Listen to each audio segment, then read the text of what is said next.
Welcome to Behind Two Wheels today, people. We have the honor of being joined by Bernard Conley. Welcome, Mr. Bernard. How are you? Thank you. Doing great. How you doing? Fantastic. We thank you for taking the time to join us.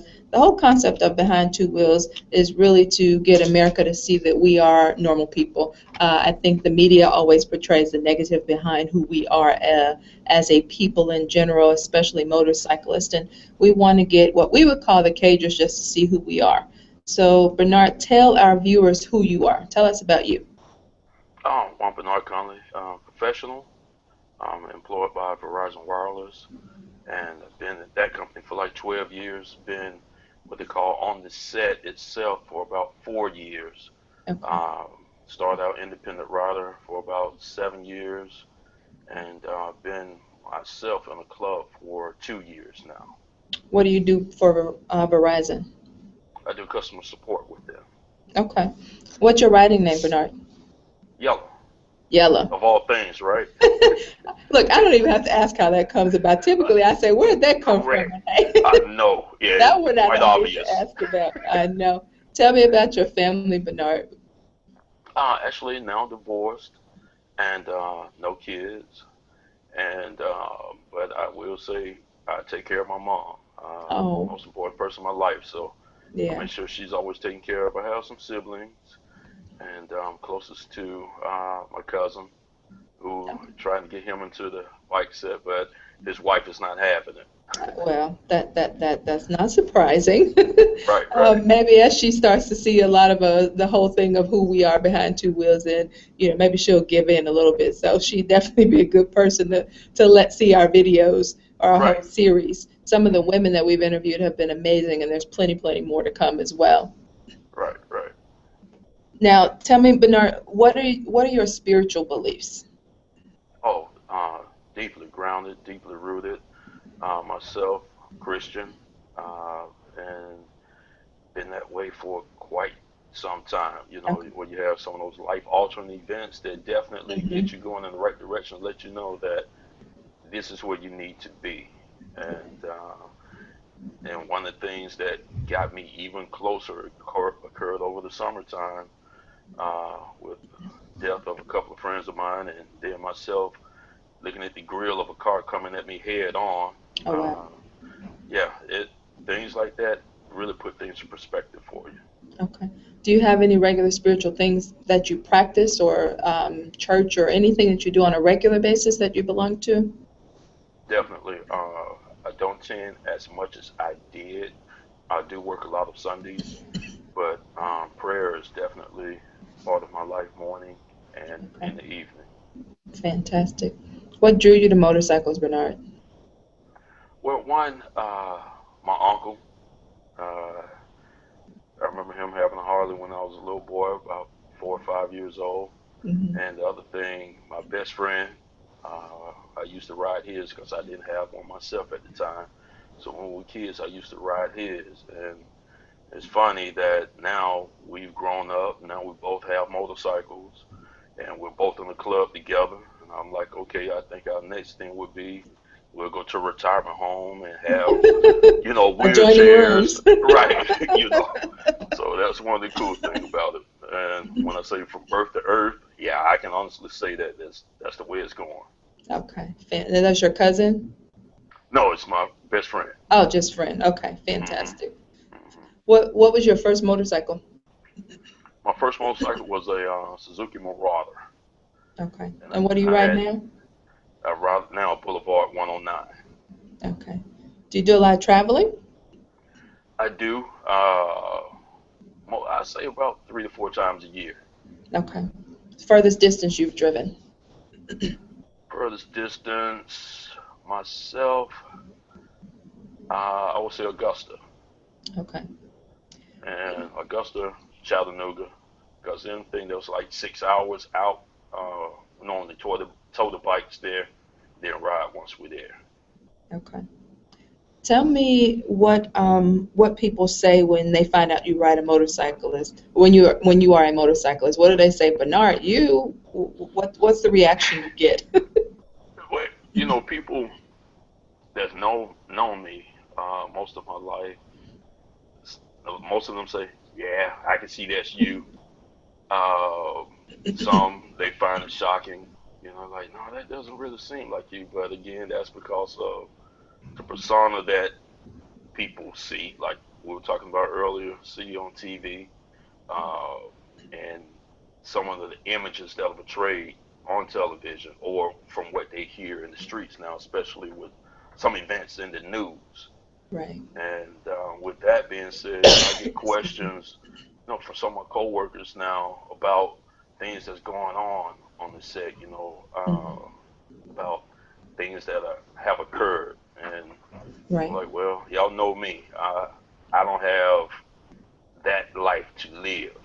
Right. I have too much to lose in order to live that type of life. Yeah.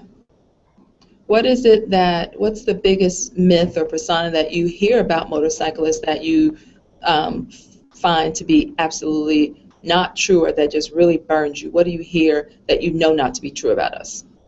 Uh, the first thing, my cousin, rest her soul, she used, when I first said that I'm in a club, first thing she said, "Oh, you in the gang?" I'm like, "No, ma'am, no, no, no, no. I'm not in a gang. I'm in a club. It's an Right. organization. It's a brotherhood. It's a sisterhood." That's what I would get most of.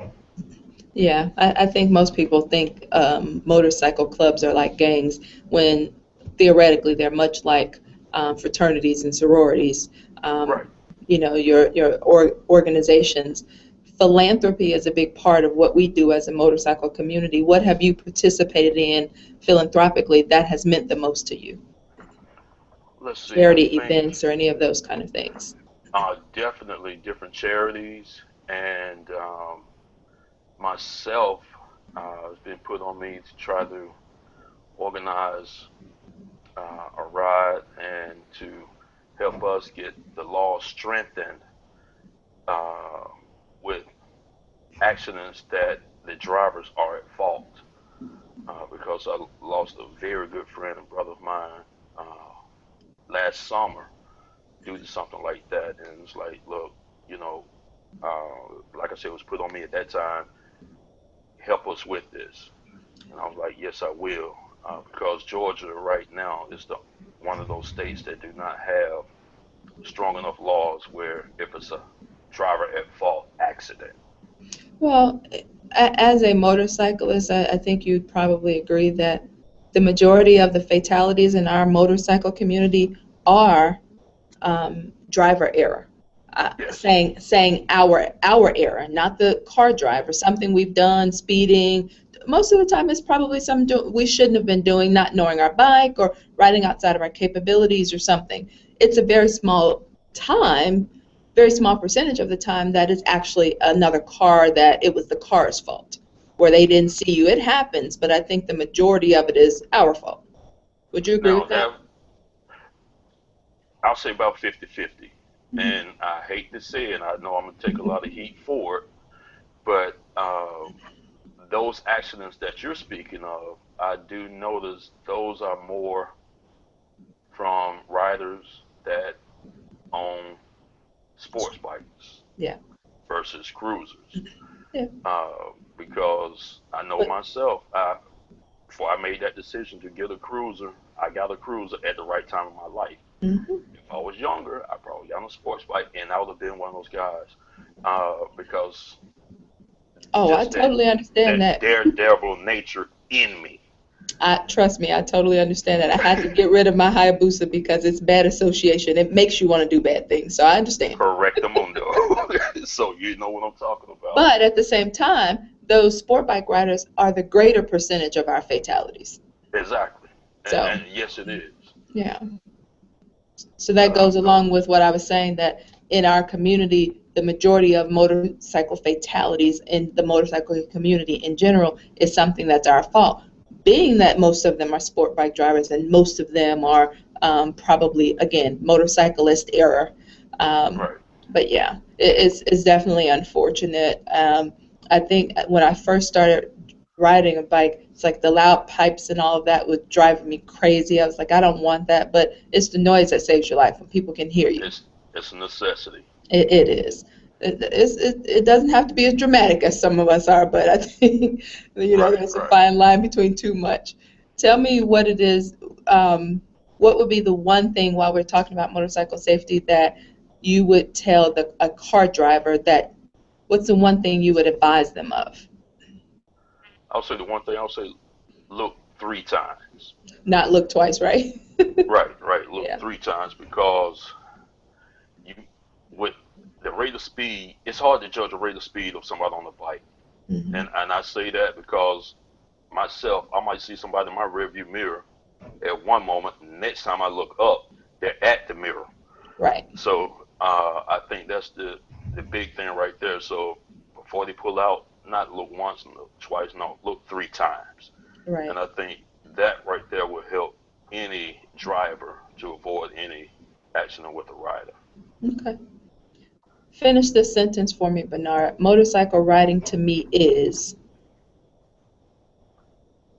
I would say